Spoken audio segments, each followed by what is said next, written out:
You've all heard the hype, the second coming of LeBron, the third coming of Jordan, and the closest thing to Durant is Victor Wembanyama. The media hype about this skinny French professional is unreal. But what people don't realize is that there is a possibility, and I mean a real possibility, that Wemby could be the biggest bust ever in the history of the NBA. You ever seen a 7'4" guy bringing it up, starting things at the point? You may think that's crazy, but after looking at the body of work, there are some red flags no one is talking about. And I'm about to expose Victor Wembanyama, so listen up, especially to the NBA front offices and the San Antonio Spurs. Because this video is going to break down why Wemby might just be the next Kwame Brown or Greg Oden. Let's start with the elephant in the room. How can this 7'5" French alien playing basketball be a bust? He's been compared to a bunch of Hall of Famers, but too many. He's a combination of NBA legends like having KD's mid-range game, the aggression of Giannis, and the unparalleled blocking ability of Bill Russell. He's agile and has handles like we've never seen from a dude this size. Working really well. Oh yeah, he's ready. What a move He's inside. Ready. He is very ready. Now, but all that can be put on the back burner for this one reason, and one reason only.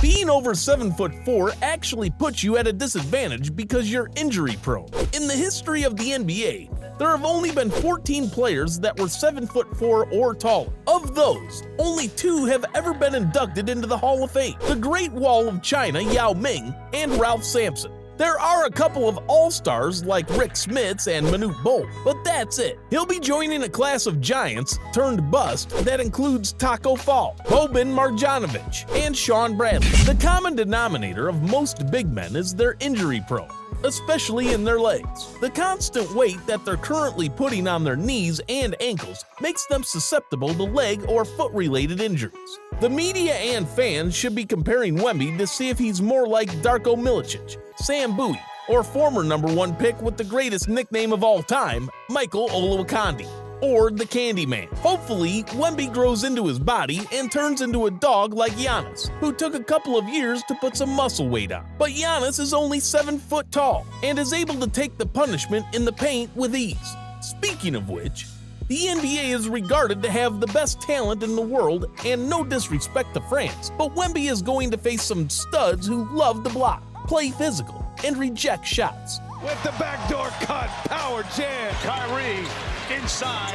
Oh, LeBron. Wemby is just a teenager at the ripe age of 19, but the competition he'll be facing includes Embiid, Ayton, and Jokic. He might be tall, but I'm willing to argue he won't be as strong as the guys just mentioned. Olynyk, another rebound, quickly ahead, 3-on-1.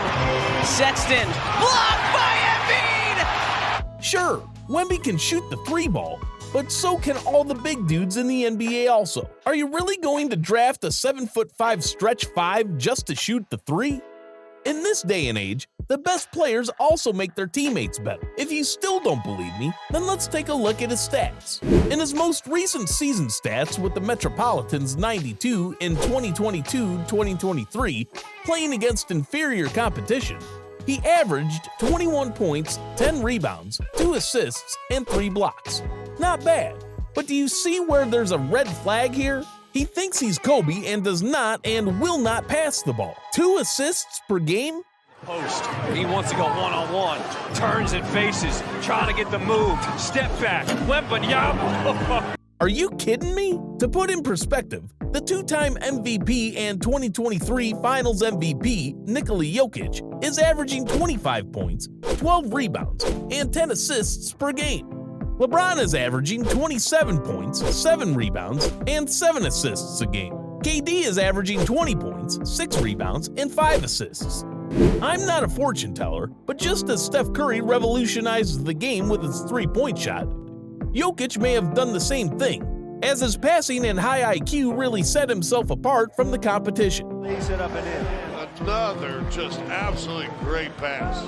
Watch his pass. Look for Nick. We could see that trend coming, great passing big men, but obviously, the real joker is Wemby's 2 assists per game. Now, if you're dominating the French league as a 7'5" slender man, then sure, good for you. Once this kid sets foot on American soil, he's going to experience celebrity status like he's never seen before. Look at all the drunk Spurs fans celebrating when they heard they got the first pick. Yeah, they're celebrating that they'll be relevant again.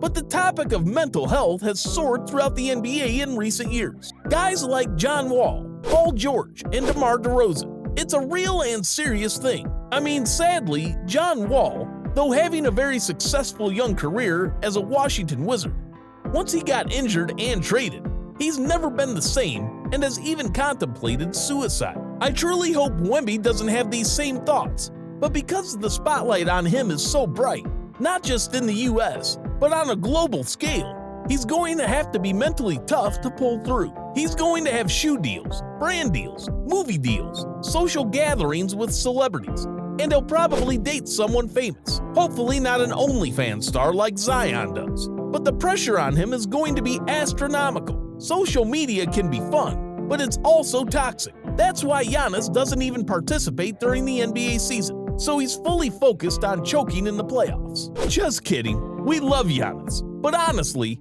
this kid better hire a strong PR team and stay close to his mom if he doesn't get eaten up by sports media. I do think he's going into the perfect situation in San Antonio. Greg Popovich runs a tight ship, and San Antonio is not known for their glitz and glamour. With that being said, being an NBA player will most likely mean you'll get injured. It's just part of the job, just as sitting players is an excuse for injury, but that's for another video. But when Wemby falls and gets injured, and depending on the severity of his injury, we'll see just how mentally fit he is. Plus, if you didn't know, Wemby did not play in 2022 due to a psoas muscle injury or lower back pain. He also missed 2 months due to a shoulder contusion in 2021 and has fractured a finger and had a stress fracture in his tibia in 2020. Red flags, red flags, red flags. Durability will be his greatest rival, but I'm pulling for this kid to be great. Victor Wembanyama, on paper, seems like the best #1 prospect since LeBron James 20 years ago. His talent is unprecedented, don't get me wrong. But there are some concerns and factors that the Spurs should take into consideration. These include his size, lack of experience, past injuries, weak competition, and the day-to-day challenge he will face in the NBA. LeBron calls him smooth and graceful when he's on the court, and a generational talent. He's for sure a generational talent, and hopefully he continues to stay healthy. That's what's most important for him personally. While I agree, you shouldn't fall in love with a 19-year-old who hasn't played real competition. I do hope that his ceiling can be reached, because if he does, he'll be a first-ballot Hall of Famer and could even surpass the greats like Jordan and LeBron. Until then, the draft is almost here, and he's yet to play a single NBA game. What are your thoughts on Victor Wembanyama? Is he worth the hype, or is he just a bust waiting to happen? Let me know in the comments below, and be sure to like and subscribe to the channel. Thanks for watching.